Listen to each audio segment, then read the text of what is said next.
My name is Yipples, and I'm a big dog. I have a tongue that is at least 3 feet long. I use it to dig up the yard and find thermonuclear reactors hanging in the grass, cause the human that takes care of this lawn doesn't actually take care of it all that much. That's my life as Yipples the dog. What the hell was that? I don't know.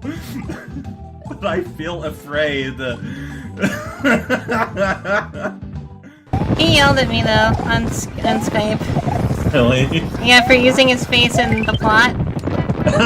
Really? Yeah. And I'm sorry to report. Yeah. Well.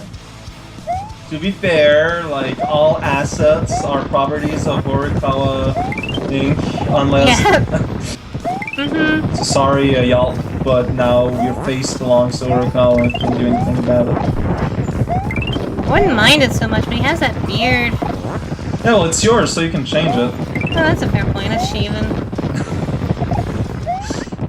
I hate beards. They're gross. Yeah, I don't like facial hair. It's itchy. Yappo suggested or signed up for MaGL too, but he never made his level. Yeah, I remember he said he